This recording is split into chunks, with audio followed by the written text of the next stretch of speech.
Welcome to Satsang. I will start with one of the questions that has come up in advance, come via email or from people here who didn't want to raise their hand and ask in public, or from other ways. And then we'll open it up to any question that anyone here has. How to stay patient. If things do not happen my way and in my time, I get frustrated. How to increase patience for it. Puja Swamiji always says, you've really only got two choices in life. Either to have patience or to be a patient, meaning in some hospital. The lack of patience leads to stress and frustration and depression and anger and all of that stuff that has not only emotional impacts, but that has very, very physical impacts on the body that ends up leading to illness and disease. So the first piece is recognizing that patience is not just a virtue, it is a virtue, but it's not only a virtue. It's also a necessity. If I want to live a life that is healthy, emotionally healthy, spiritually healthy, physically healthy. The problem is our emotional and spiritual immune systems, you could say, are not in very good shape. We've let go that emotional and spiritual immune system. Anything happens, we get annoyed. As the questioner said, things don't go my way, I get frustrated. Well, on a physical level for a moment, if you say, okay, there's 20 people in a room. One person has a cold or a flu and coughs and sneezes. Out of those 20 people, some will end up with a really bad cold or flu that'll knock them flat out for the next week. Some of them will end up with a little bit of sniffles, maybe a sore throat for a day. They'll gargle. They'll be better. Some will have no impact whatsoever. What's the difference? Well, without going into the nitty-gritty details, the difference is, you can say, those who stayed healthy, who had no impact, have a very good immune system, a very robust immune system.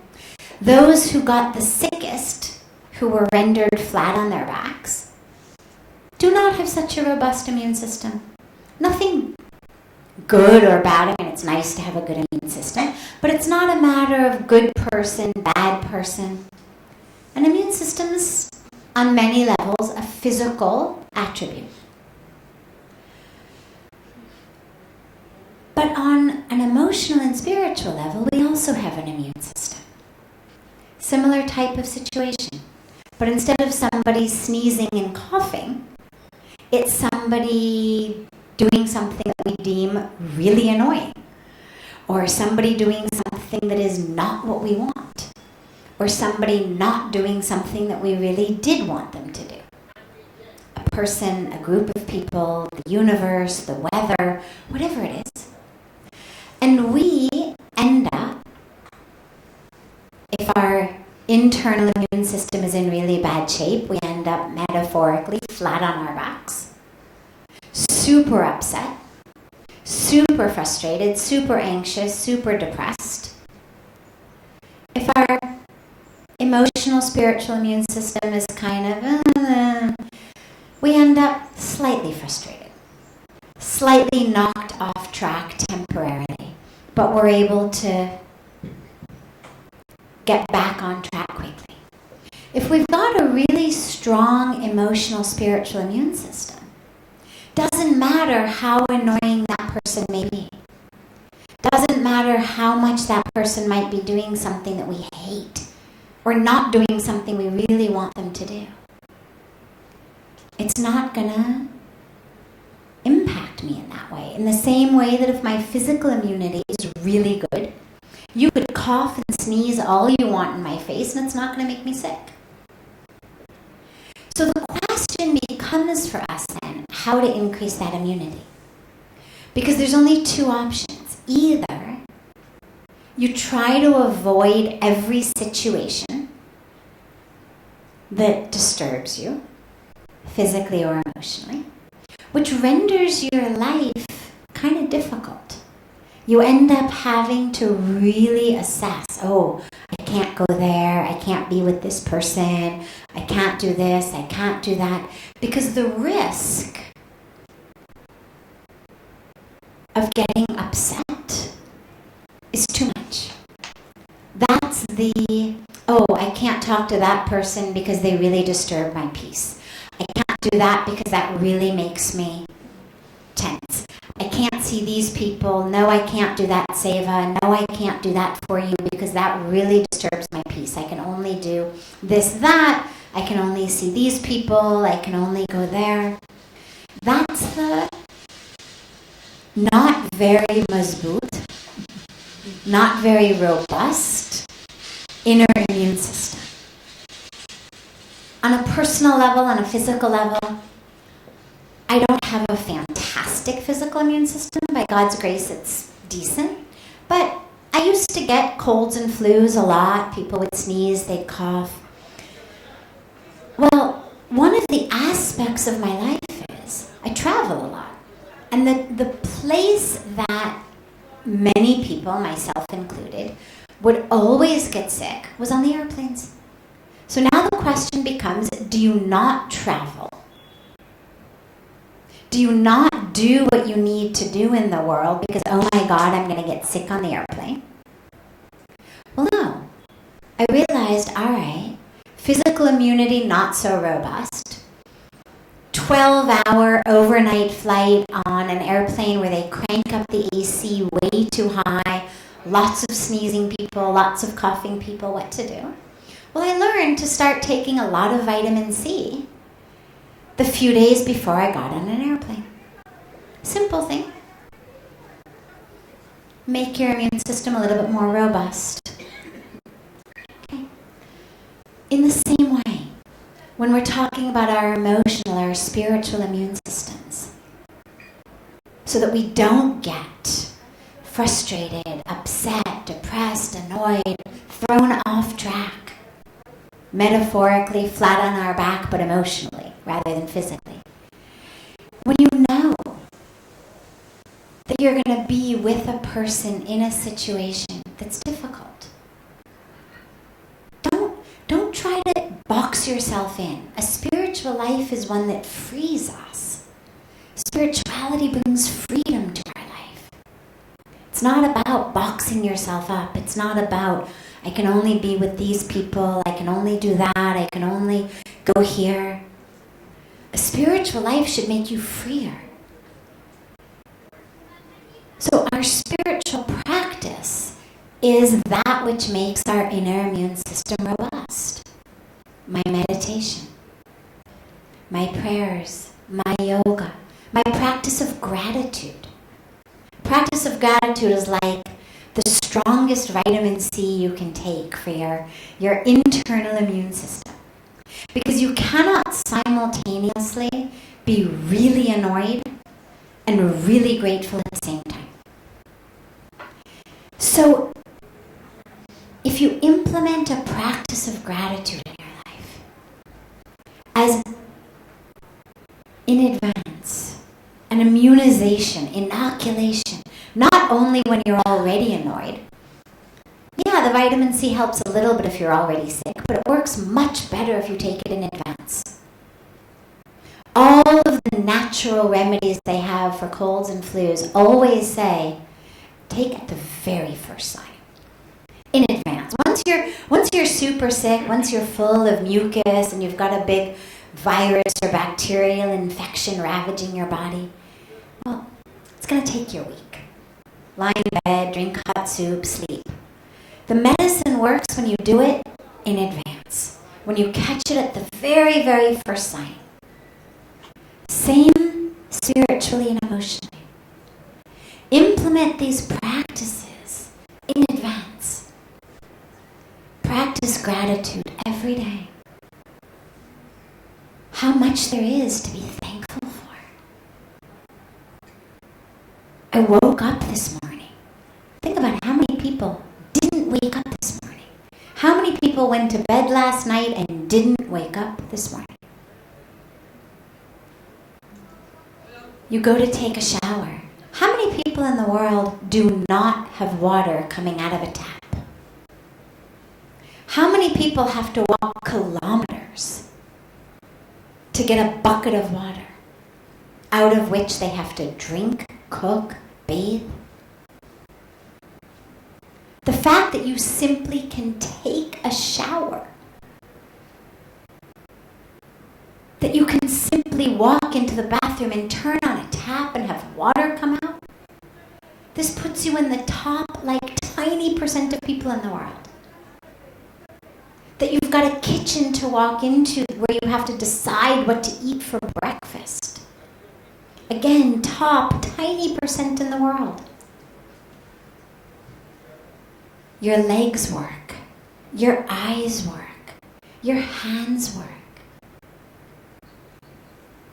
And if in your life there are people you are grateful for, people you love, whether they are in your bed with you, in your house with you, or just in your same world, you are really blessed.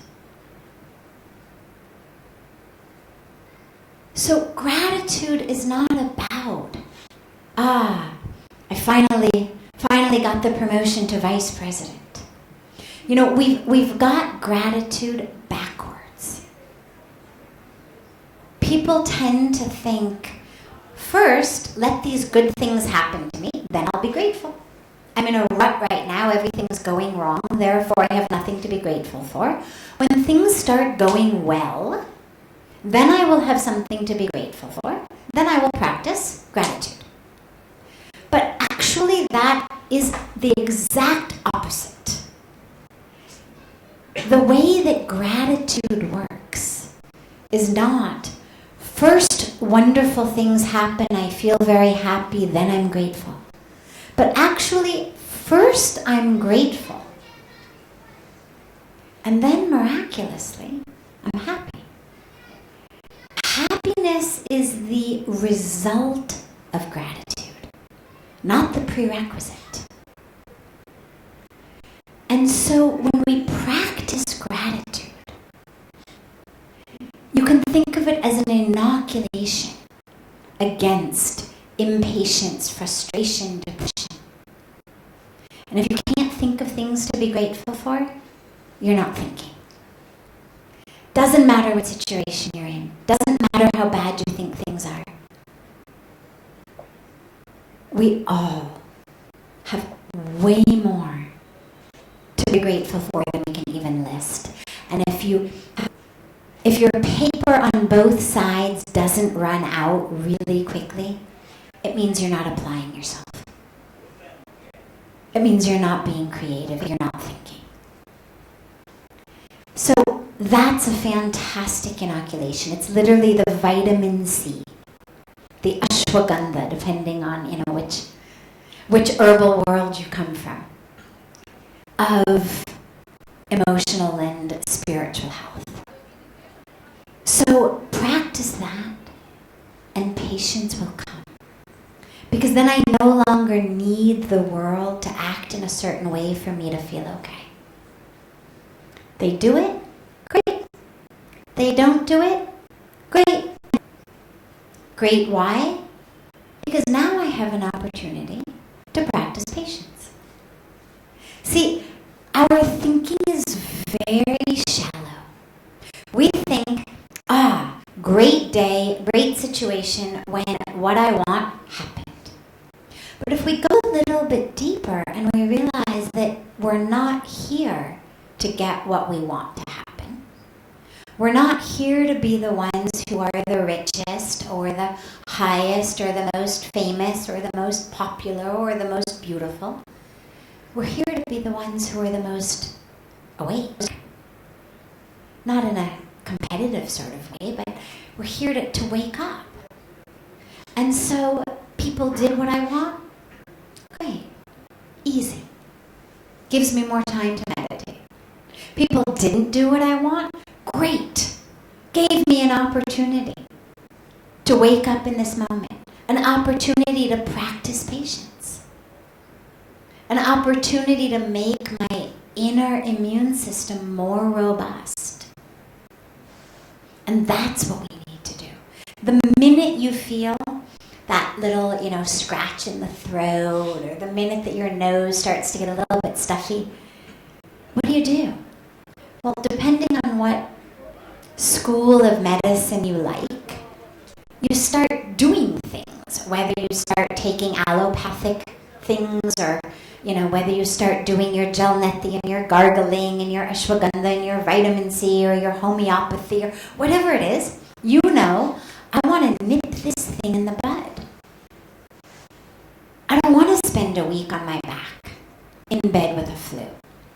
Gotta nip it in the bud. We have to be just as vigilant with our emotional and spiritual health. The minute we start to feel annoyed, frustrated, impatient, judgmental, negative, think of it as that scratchy throat in our spiritual immune system. It's a signal, it's a sign. Do something. Meditate, pray, practice gratitude, chant, sing, do yoga, dance, pray. Serve the world. Make sandwiches, feed them to poor people, whatever your thing is. Doesn't matter. But do something that works for you. Get yourself out of that emotional, spiritual illness with just as much vigor as we try to get ourselves out of the scratchy throat, stuffy nose, flu coming on physical situation. And you can do it. It just takes attention, it takes practice, it takes vigor. But that's what we're here for. So before I take another one that came in advance, I'm happy to open it up to any questions that anyone here may have, if there are any. Yes? How did you decide or knew that this was your path? How did I know this was my path in life?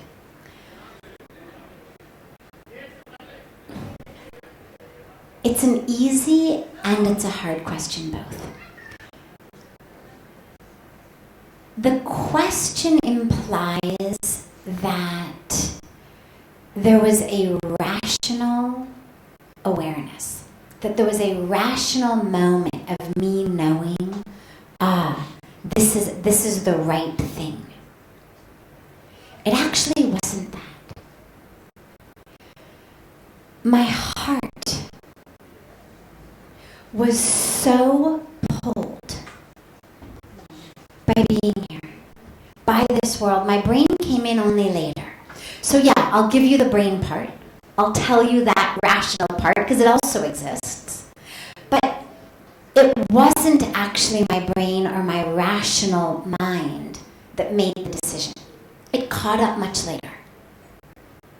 My heart made the decision that said, this is right, this is where I belong, this is home, this is everything. And that happened really almost instantaneously, standing on the banks of Ganga. I stood on the banks of Ganga and had such an incredible darshan, such an incredible experience that I knew this is everything. This is truth. This is life. This is literally everything. it took weeks, months, years for my brain to start catching up. But here's what it looked like from a rational perspective, because not all of us have that first heart experience. And so let's look at what it looks like in the mind. So I wanted to be happy. It's what everybody wants. I also wanted it. I thought I was happy, actually. I mean, I wasn't walking around with any sort of sense of I'm miserable, I'm looking for happiness. I actually thought I was happy. I had really the things that I was told you need to be happy. I had a good life. It was wonderful. On some level, though, on a deep level, when we're honest with ourselves, no matter how much we have outside, there's something, if we're not there, doesn't matter how much money, how many possessions, how much opportunity, it doesn't even matter how many loved ones. If we're not there, it's going to feel empty. And so I had everything on the outside. I don't mean just the possessions. I had the people, I had the relationships, I even had all of that. But I wasn't there. There was no capital S self-experience in me. It was just lowercase s self. And so that lowercase s self is needing things from outside. Degrees, clothes, food, fun, vacations, people, family, friends, lovers, whatever it may be, to make us feel happy.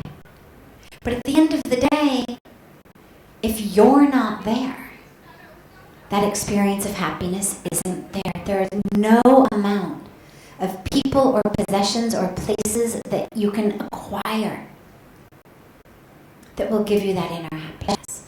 So I wasn't there, but I was 25, not religious. So this wasn't something that was in my mind a lot. It wasn't like I walked around thinking, why am I not there? What is that, emptiness in me? I didn't even think about it. I wasn't even acutely aware of it, really, until I came here and had the experience of being there, of waking up, of suddenly, wow, yeah, here it is. Okay. And that was more powerful than anything. So I wanted to be happy. I did what everybody does. Had education, had fun, had possessions, had people, did all the things that we do in our quest for a happy, good life. Aside from my heart, emotional, spiritual experience, let's put that aside, because if that hasn't happened to you, I don't want you to think, well, you can't know what to do. I looked around also. I looked around and what I saw was people were happy. Children were happy. Poor people were happy. And I was a scientist, so I've always been a very good observer. One of my skills, I'm an only child also, so it wasn't like growing up, it was very busy with lots of people. I mean, I had a lot of time alone, which really gave me an ability to watch, to notice. I've always been an observer, and then a thinker about what I've observed in other people, in the world, in myself. I notice things in myself, I think about them.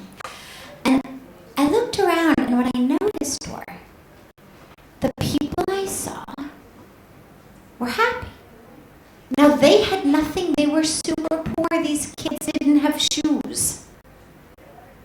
But they were happy.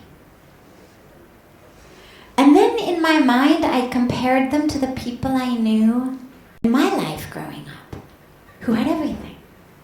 But here, if I say people, how are you? Or as I started to learn Hindi, aap kaise hain? They would say, Bhagwan ki kripa. It's all God's grace. Ganga ki kripa. It's Mother Ganga's grace. Puja Swamiji ki kripa. It's Puja Swamiji's grace. They didn't want things. They weren't saying to me, give me this, buy me that. When I go back to America, I'd say, anything I can bring you. They'd say, no, bas aao. Come back. So they had nothing, but they weren't yearning for things. Because what they had was an experience of inner peace, inner connection, inner joy. And I noticed that the scientist in me, the rational thinker in me, noticed that here are people who are poor and they're smiling. People I know, rich, not smiling. Now, I knew some rich people who were happy, but what it made me realize immediately was not the money that makes a difference. There is a secret here. And I knew I wanted to learn that secret. What is it that makes these people who have nothing happy? And then I started serving. Puja Swamiji gave me service to do. And in doing that service, I experienced a sense of fulfillment that nothing else I had ever done gave me. Here I was, and the first service he gave me was very, very simple.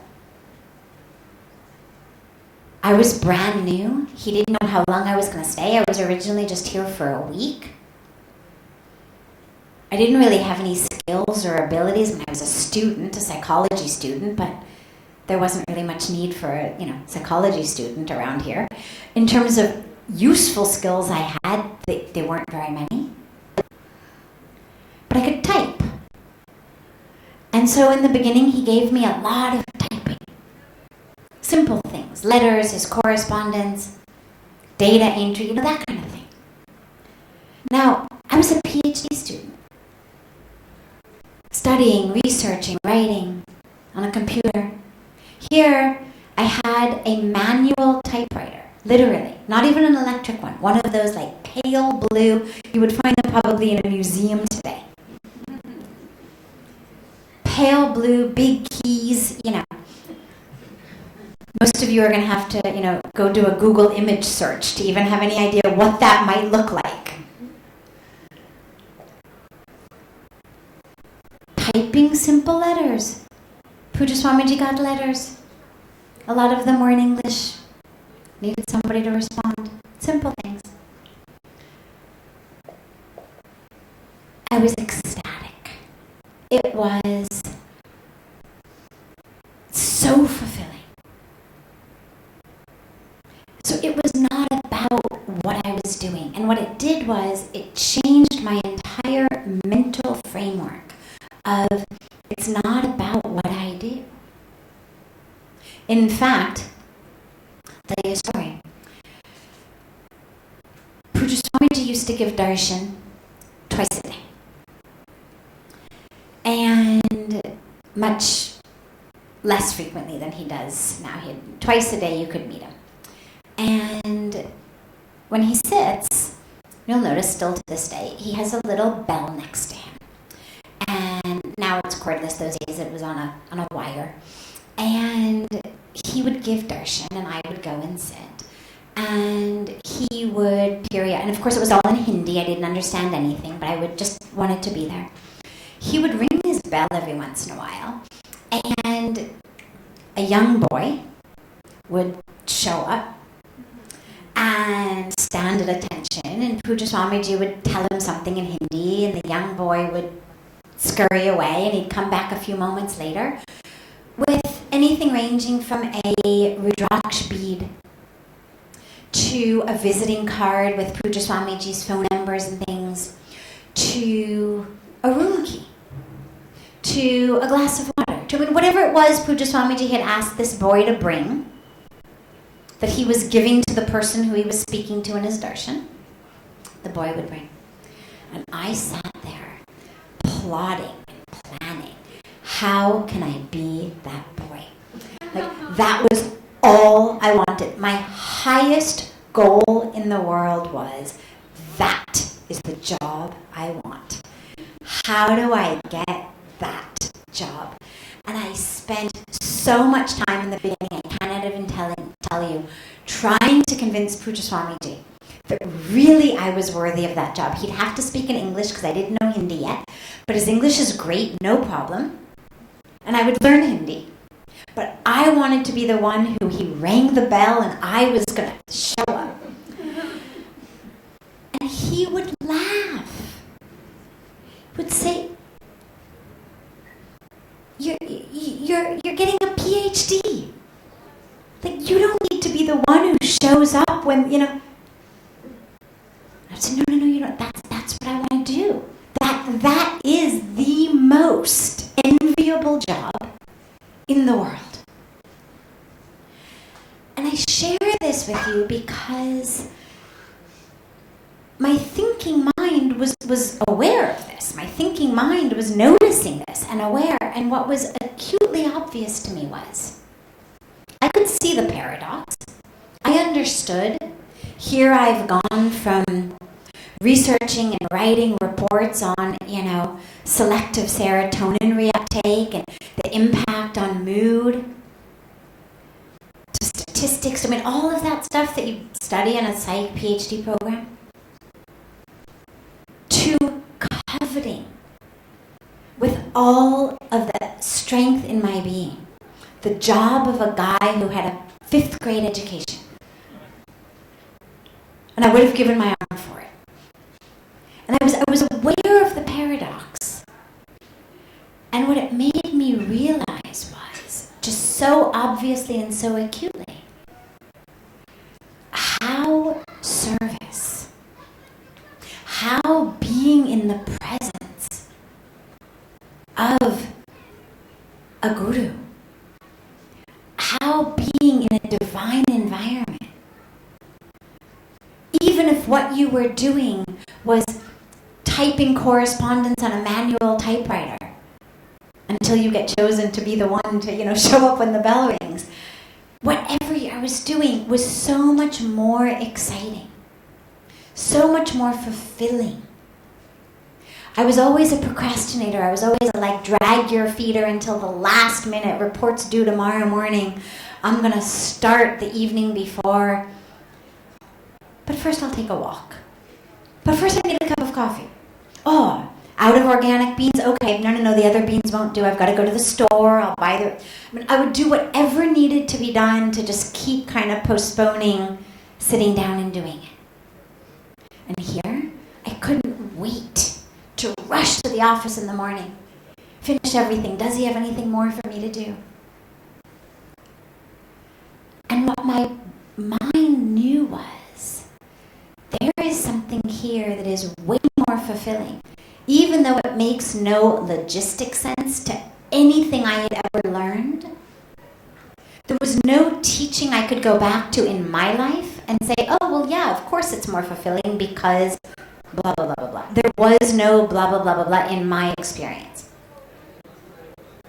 There was nothing in my life I could turn to and say, well, of course it's fulfilling because it's seva. I didn't come from that background. Of course it's fulfilling because it's in the presence of the Guru. I didn't come from that background. Nobody had said to me, oh, you want to be really fulfilled in life? Serve. You want to be really, really, really fulfilled in life? Serve in the presence of your Guru. Serve your Guru. You want to be really, really, really, really, really, really fulfilled? Serve in the presence of your Guru in a holy place. Nobody had told me that. But I watched it happen. And I was open, and I was an observer, and I knew I am more fulfilled than I've ever been. And I wasn't afraid. I wasn't afraid to make a choice that made no sense. I wasn't afraid to make a choice that ran in the face of everything I had ever been taught. I wasn't worried about what people would say about me. This is what kills most of us. Oh my God, what will people say? Every single person I knew except 2 told me I was crazy. Not just maybe not a good decision, but absolutely crazy. 2 people supported me. And everybody else said this was nuts. But I wasn't afraid. Yeah, it was really good to have the support of those 2. But even without it, I would have come, because I knew. And so what I would say to you is, have courage. But courage, the last point I want to mention is courage is not the same thing as impulsiveness. Courage is not the same thing as laziness. A lot of times we write off laziness. I don't want to do that. We say, oh, I've got an inner voice that says, don't go to work. I've got an inner voice that says, quit my job and just, sit on my couch because inevitably there's going to be, a best-selling book that's going to come through me, or, whatever it may be. Courage does not mean laziness. Courage doesn't mean not taking responsibility. Courage is not running away. It's not impulsiveness.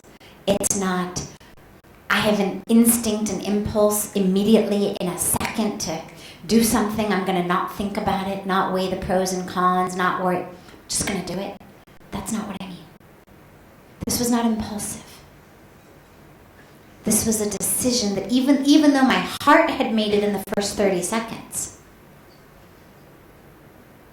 it was months and months and months before I made the logistic transition.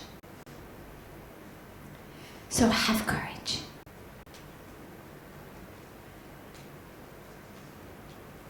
A voice will come, a feeling will come. And don't allow yourself to talk yourself out of it. Doesn't mean go with it impulsively, but it means allow yourself to sit with it, with courage, with openness, and see what happens. And if it feels right, have the courage, regardless of what people are going to say. At the end of the day, you are the only one who can bring your own sleep. You are the only one who determines your own heart rate, your own blood pressure, your own mind.